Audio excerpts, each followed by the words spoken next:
एक ज्योतिषी की भविष्यवाणी की वजह से राजकुमारी रचना को उसके माता पिता राजा कर्मवीर और रानी जयंती राजमहल के बाहर नहीं जाने देते थे और न ही किसी अनजान व्यक्ति से मिलने देते थे। वो सिर्फ अपने बड़े भाई और अपनी बड़ी बहन के साथ ही खेलती थी, जिस वजह से वो दुनियादारी की बातों से अनजान थी। उसे ये नहीं पता था कि चरवाहा क्या होता है, सब्जी वाला क्या होता है, दुकान वाला क्या होता है और वो सभी क्या करते हैं। सब्जी वाला आया, सब्जी ले लो, ताजी और हरी सब्जी ले लो, सस्ते दाम में सब्जी ले लो। भैया, ये सब्जी वाला क्या होता है? तुझे इतना भी नहीं पता छुटकी? सब्जी वाला वो होता है जो सब्जियां बेचता है। सब्जियां बेचने से क्या होता है? सब्जियां बेचने से सब्जी वाले को पैसे मिलते हैं, फिर उन पैसों से अपने परिवार का भरण पोषण करता है। अब तू ये मत पूछना कि भरण पोषण क्या होता है। हाँ हाँ भैया, बताओ ना, ये भरण पोषण क्या होता है? इसके तो सवाल ही खत्म नहीं होते, इसे तो कुछ भी नहीं पता। रचना, अभी तू छोटी बच्ची है, धीरे धीरे सीखेगी। तुम दोनों भी तो कभी इसी उम्र के थे और इसी जैसे ही सवाल पूछते थे। ये जो पूछ रही है उसे वो बताओ। लेकिन माँ, लेकिन वेकिन कुछ नहीं, मैंने जैसा कहा है तुम दोनों वैसा ही करो। ठीक है माँ। मौसम अचानक बदल गया। ऐसा लगता है जैसे बहुत तेज आंधी तूफान आने वाला है। देखो ना महाराज, कितनी तेज बिजली कड़क रही है। इतने काले और घने बादल मैंने पहले कभी नहीं देखे। रचना, जल्दी से अंदर आ जाओ, बहुत तेज आंधी तूफान आने वाला है। पिताजी, ये आंधी तूफान क्या होता है? वो सब तुम्हें बाद में बता देंगे, पहले तुम अपने कमरे में जाओ।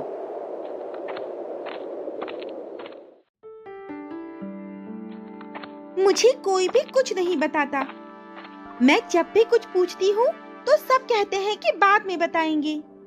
मैं अब कुछ भी नहीं पूछूंगी, किसी से बात भी नहीं करूंगी।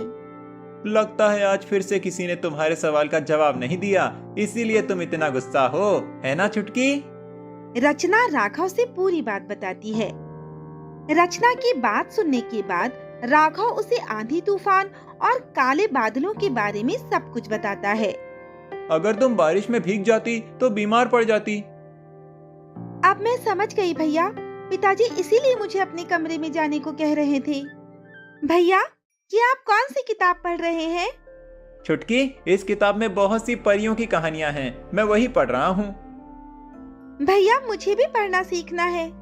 ठीक है, कल तू भी मेरे साथ चलना, गुरुजी तुझे भी पढ़ना सिखा देंगे। रचना महल से बाहर नहीं जाएगी, गुरुजी यहाँ आकर उसे पढ़ना सिखा देंगे। बच्चों, तुम जल्दी से सो जाओ, कल सुबह जल्दी उठना है। क्यों माँ, कल क्या है? कल हम सब तुम्हारे मामा जी के यहाँ जा रहे हैं। अरे वाह, फिर तो बड़ा मजा आएगा। नानी मुझे बहुत सारे खिलौने और ढेर सारी मिठाइयाँ देंगी और मामा जी मुझे नए नए कपड़े देंगे। तुम कहीं नहीं जाओगी, तुम यही रहोगी। नहीं माँ, मैं भी जाऊंगी मामा जी के घर, मुझे वहाँ बहुत अच्छा लगता है। मामा जी के घर सिर्फ सपना और राघव ही जाएंगे, तुम महल से बाहर कहीं नहीं जाओगी। एक एक दिन करके 10 साल बीत गए और 7 साल की रचना अब 17 साल की हो गई थी। इन 10 सालों में रचना को ना तो महल से बाहर जाने दिया गया और ना ही उसे किसी अनजान व्यक्ति से मिलने दिया गया। इसीलिए उसकी एक भी सहेली नहीं थी, जिस वजह से महल में सभी सुख सुविधाएं मिलने के बाद भी महल उसे कैद खाने की तरह लगने लगा था।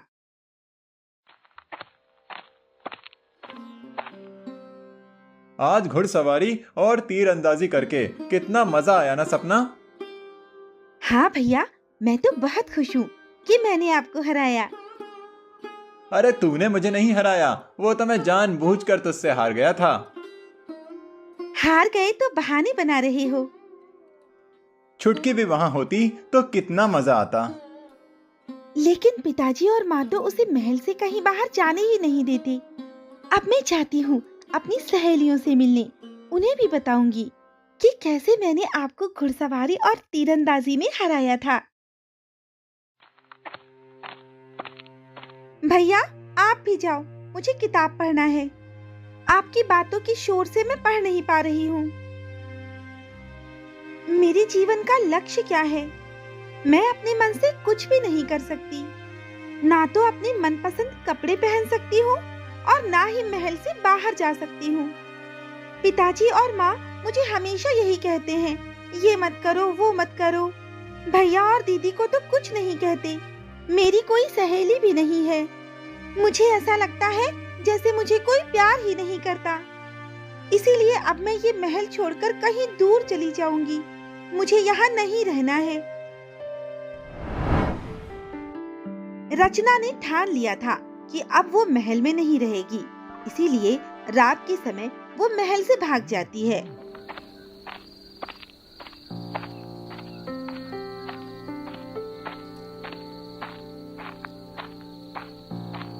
कितना घना जंगल है और यहाँ कितना अंधेरा भी है। मुझे तो बहुत डर लग रहा है। लगता है मुझे वापस लौट जाना चाहिए। नहीं, मैं वापस महल कभी नहीं जाऊंगी।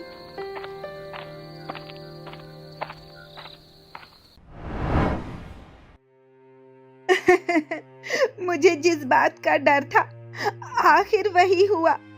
उस ज्योतिष की भविष्यवाणी सही हो गई और हमारी बेटी हमसे दूर हो गई। तुम फिक्र मत करो महारानी, हम अपनी बेटी को ढूंढकर वापस ले आएंगे। आप किस ज्योतिषी की भविष्यवाणी की बात कर रही हैं महारानी? जब रचना का जन्म हुआ था, तब उसे आशीर्वाद देने के लिए दूर दूर से लोग आए थे। उनमें एक ज्योतिष भी थे। उन्होंने उसका हाथ देखकर बताया था कि वो बहुत जल्द ही हमसे दूर हो जाएगी। उसी भविष्यवाणी की वजह से हम रचना को महल से बाहर नहीं जाने देते थे, लेकिन फिर भी वो हमसे दूर हो गई। न जाने कहां और किस हाल में होगी हमारी बेटी। आप चिंता ना करिए महारानी, हमारे होते हुए हमारी बेटी को कुछ नहीं होगा। सेनापति, सैनिकों को लेकर जाओ और हमारी बेटी को ढूंढ कर लाओ। राजकुमारी को ढूंढने का एक और तरीका है महाराज।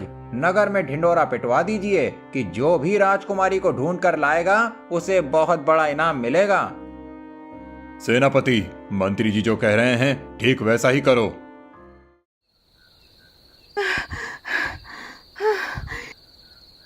चलते चलते रात से सुबह हो गई। मैं बहुत थक गई हूँ। भूख भी लगी है। मैं क्या खाऊं? महल में तो खाने के लिए बढ़िया बढ़िया पकवान होते थे। जंगल में तो शेर भी है। जल्दी यहाँ से भागना पड़ेगा, नहीं तो वो मुझे खा जाएगा। फिर तू अपनी माँ से बिछड़ गया। देख, यहीं कहीं चल रही होगी। दादाजी, मुझे बहुत भूख लगी है।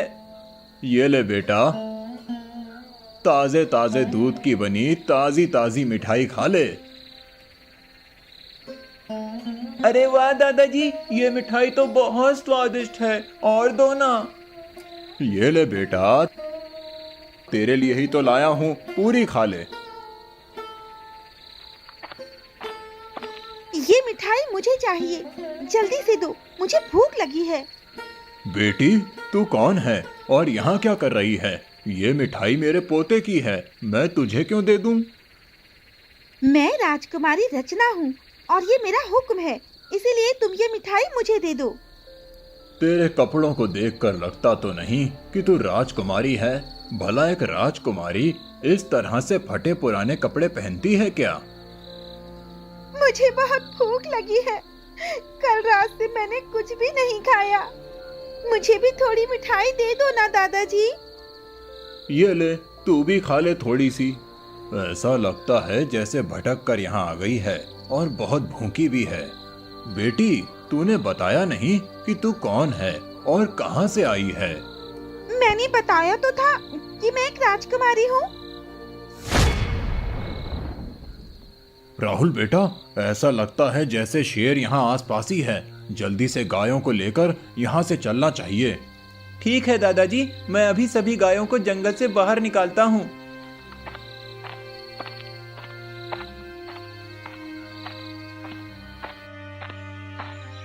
बेटी, तू हमारे पीछे क्यों आ रही है? जा, अपने घर जा। नहीं, मैं अपने घर नहीं जा सकती। क्यों नहीं जा सकती? मैं वहाँ से भाग कर आई हूँ। अब मैं वहाँ कभी नहीं जाऊंगी। अच्छा, तो ये बात है। लेकिन तू घर से भागी क्यों? मैं अपने घर से इसीलिए भागी हूँ क्योंकि मुझसे कोई भी प्यार नहीं करता था। मुझे महल के बाहर निकलने भी नहीं देते थे। मुझे वहाँ अच्छा नहीं लगता था। अगर ये सच में घर से भागी है तो इसके घर वाले इसके लिए बहुत परेशान हो रहे होंगे। अच्छा ठीक है, तू घर मत जाना, लेकिन ये तो बता, तेरा घर कहाँ पर है? मैं सोनापुर की राजकुमारी हूँ।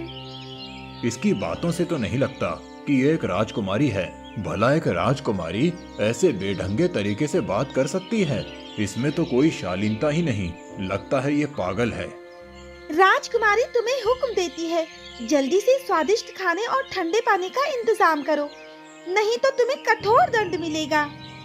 ठीक है बेटी, तू मेरे घर चल। वहाँ बहुत स्वादिष्ट भोजन है और ठंडा पानी भी है।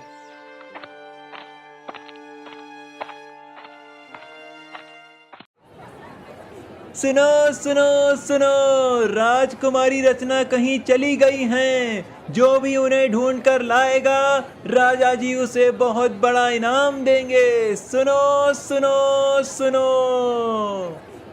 बहुत अच्छा मौका है अमीर बनने का। अभी राजकुमारी को ढूंढने के काम में लग जाता हूँ। तू नहीं, मैं ढूंढूंगा राजकुमारी को और राजा जी मुझे इनाम देंगे। तुम दोनों लड़ो मत और दोनों ही राजकुमारी को ढूंढने के काम में लग जाओ।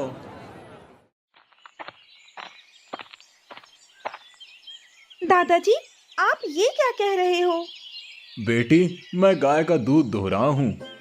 दूध कैसे दूहते हैं? मुझे भी सिखाओ ना।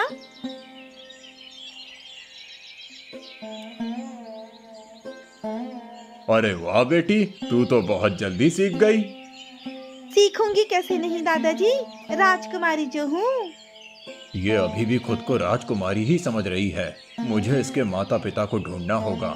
वो इसे ढूंढने के लिए ना जाने कहां कहां भटक रहे होंगे। ना जाने राजकुमारी जी कहां चली गईं। पूरे शहर में उन्हें ढूंढ लिया, लेकिन वो कहीं नहीं मिली। अब तो बस जंगल और गांव ही बचा है जहां हमने राजकुमारी को नहीं ढूंढा। मैं तो थक गया राजकुमारी जी को ढूंढते ढूंढते। कितने दिनों से अपने घर नहीं गया। अब तो मैं अपने घर जा रहा हूँ। हाँ भाई, अब मैं भी अपने घर जा रहा हूँ। मुझे तो ऐसा लगता है जैसे राजकुमारी जी किसी दूसरे राज्य चली गई हैं, या किसी दुश्मन राज्य ने साजिश करके राजकुमारी जी को अगवा कर लिया है। हमारे राज्य में घुसकर राजकुमारी जी को अगवा करने की हिम्मत किसी में नहीं है। राजकुमारी जी हमारे ही राज्य में कहीं हैं। उन्हें अच्छे से ढूंढो। राहुल बेटा, मेरी बात सुनो। आज तू अकेले इन गायों को चराने ले जा। आज मुझे जरूरी काम से जाना है। मैं शाम तक लौट आऊंगा। तब तक तू इन गायों का ख्याल रखना। जी दादाजी। आज मुझे कितनी अच्छी नींद आई, किसी ने मुझे जगाया भी नहीं। महल में तो सूरज निकलने से पहले ही मुझे उठा देते थे। बेटी, मैं किसी काम से जा रहा हूँ। शाम को लौटूंगा। तेरे लिए खीर और मिठाई रखी है। भूख लगे तो खा लेना। दादाजी, मुझे भी अपने साथ ले चलो ना। नहीं बेटी, तू यहीं रहे। तू मेरे साथ चलकर क्या करेगी? मैं यहाँ अकेले क्या करूँगी? तू चंपा के साथ खेलना। चंपा बेटी, इधर तो आओ। हाँ दादाजी, बोलिए। बेटी, ये रचना है। तू आज पूरे दिन इसी के साथ खेलना और इसे अपना गांव भी घुमा देना। ठीक है दादाजी, मैं इसे अपना पूरा गांव घुमाऊंगी। तुम कहाँ से आई हो? आज से पहले मैंने तुम्हें यहाँ कभी नहीं देखा। मैं सोनापुर की राजकुमारी हूँ। तुम सच में राजकुमारी हो? क्या तुम मेरी सहेली बनोगी? ये सहेली क्या होता है? तुम राजकुमारी हो और तुम्हें इतना भी नहीं पता? अरे बुद्धू, सहेली। हाँ, सहेली वो होती है जो सुख दुख की बातें करे, एक दूसरे के साथ खेले और साथ मिलकर बहुत बहुत बहुत मस्ती करे। अच्छा, मुझे तो ये पता ही नहीं था। ठीक है, आज से तुम मेरी और मैं तुम्हारी सहेली। इधर रचना ने अपनी पहली सहेली बना ली थी और उधर उसके माँ और पिताजी उसके लिए परेशान हो रहे थे।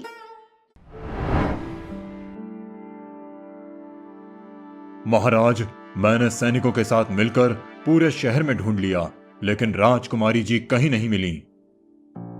फिर तो ऐसा लगता है कि जैसे राजकुमारी जी शहर से कहीं दूर चली गई हैं। ठीक है सेनापति जी, आप हमारी बेटी को शहर से बाहर भी ढूंढिए। मुझे क्या पता था कि उस ज्योतिष की भविष्यवाणी सच हो जाएगी। नहीं तो मैं हमेशा उसे अपने पास ही रखती। न जाने कहाँ और किस हाल में होगी मेरी बेटी। उसने कुछ खाया भी होगा या नहीं।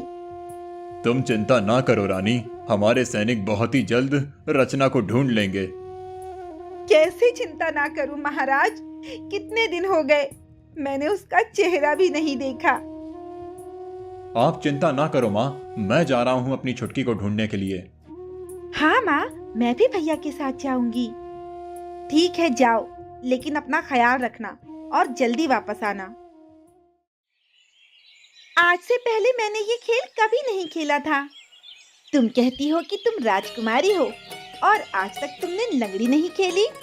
मेरे गांव में तो सब लड़कियों को लंगड़ी खेलना आता है। हाँ, मैं बहुत थक गई हूँ। तुम इतनी जल्दी थक गई, अभी तो पूरा गांव घूमना बाकी है और फिर बाद में झरने में नहाना भी तो है। क्या हम गांव घूमने जाएंगे और झरने में नहाएंगे? चलो चलो चलो, जल्दी चलो, बड़ा मजा आएगा। चंपा रचना को पूरा गांव घुमाती है, जिसके बाद वो दोनों झरने में नहाने जाती हैं। आज से पहले मैंने ये झरना कभी नहीं देखा था और ना ही मैं कभी इस झरने के नीचे बैठकर नहाई हूँ। तुम इतनी बड़ी हो गई और तुमने आज तक झरना नहीं देखा? तुम तो कहती हो कि तुम राजकुमारी हो। भला एक राजकुमारी होकर ऐसा कैसे हो सकता है? मुझे तो लगता है कि तुम झूठ बोल रही हो। तुम कोई राजकुमारी नहीं हो। चंपा की बात रचना को अच्छी नहीं लगती, इसीलिए वो उसे शुरू से सब कुछ बता देती है। लेकिन तुम्हारे माता पिता तुम्हारे साथ ऐसा क्यों करते थे? मुझे क्या पता, उन्होंने कभी मुझे बताया ही नहीं। अब उनसे मिलना तो पूछ लेना। नहीं नहीं, अब मैं उनके पास कभी नहीं जाऊंगी।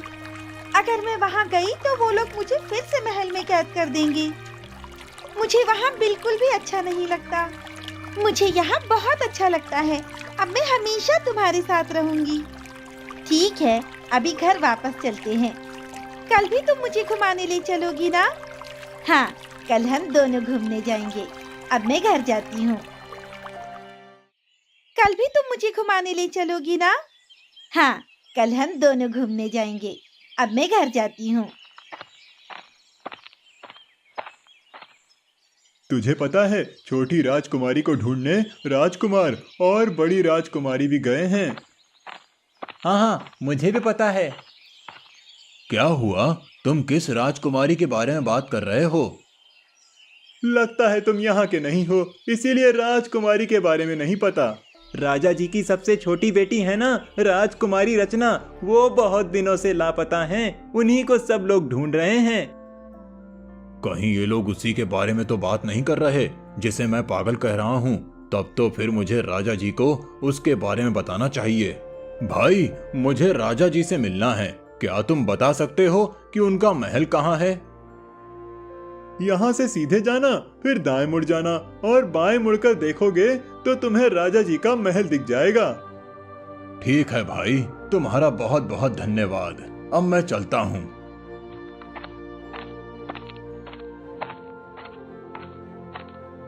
कौन हो भाई, और बिना पूछे अंदर कहाँ घुसे चले आ रहे हो? भाई, मेरा नाम बब्बू है। मैं एक चरवाहा हूँ। मैं पर्वतपुर गांव से आया हूँ और मुझे राजा जी से मिलना है। मुझे उनको बहुत जरूरी बात बतानी है।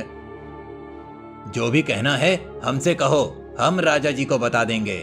बब्बू चरवाहा उन दोनों से राजकुमारी रचना के बारे में सब कुछ बता देता है। लगता है ये भी इनाम के लालच में यहाँ आया है और झूठ बोल रहा है। नहीं भाई, मैं झूठ नहीं बोल रहा, मैं सच कह रहा हूँ। भला एक चरवाहा के घर में हमारी राजकुमारी कैसे रह सकती है? मुझे तो सोच कर ही हंसी आती है। चल भाग यहाँ से, अगर राजा जी को पता चल गया तो वो तुझे काल कोठरी में बंद कर देंगे। दोनों सैनिक बाबू चरवाहे को वहां से भगा देते हैं। कब से रचना को ढूंढ रहे हैं, अब तक कहीं नहीं मिली। अब हमें वापस लौट जाना चाहिए। नहीं, रचना के बिना नहीं जाएंगे। हे चरवाहा, क्या तुमने राजकुमारी रचना को कहीं देखा है? राहुल राघव से रचना के बारे में सब कुछ बता देता है और उन तीनों को अपने साथ ले जाता है।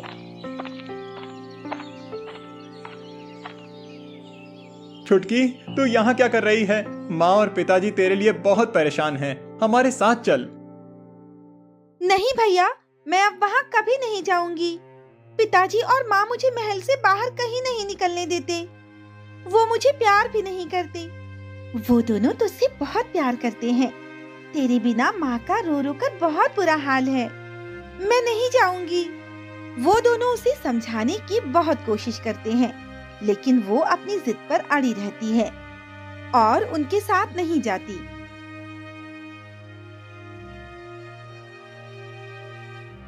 पिताजी, हमने ये पता लगा लिया है कि रचना कहाँ है। तो फिर उसे अपने साथ क्यों नहीं लाए? मैंने उसे साथ लाने की बहुत कोशिश की, लेकिन वो हमारे साथ आने को तैयार नहीं थी।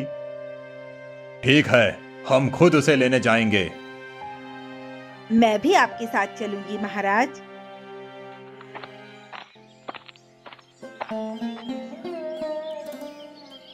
राजमहल छोड़कर हमारी बेटी एक चरवाहे के यहाँ गाय का दूध दूह रही है। बेटी, हम तुम्हें लेने आए हैं। मैं अब राजमहल कभी नहीं जाऊंगी। तेरे माता पिता तुझे बहुत प्यार करते हैं, इसीलिए वो तुझे लेने आए हैं। नहीं, मुझे कोई प्यार नहीं करता। हम दोनों तुझसे बहुत प्यार करते हैं बेटी। तो फिर मुझे महल से बाहर क्यों नहीं जाने देते थे? ना ही मुझे भैया और दीदी की तरह घुड़सवारी सिखाई, ना ही मुझे पढ़ने दिया। रचना की बातें सुनने के बाद जयंती उसे ज्योतिषी की भविष्यवाणी के बारे में सब कुछ बता देती है। मैं तुझे खोना नहीं चाहती थी बेटी, इसीलिए तुझे कभी महल से बाहर नहीं जाने दिया। महाराज, मैं बहुत दिनों पहले राजकुमारी के बारे में आपको बताने आया था, लेकिन सैनिकों ने मुझे आपसे मिलने नहीं दिया।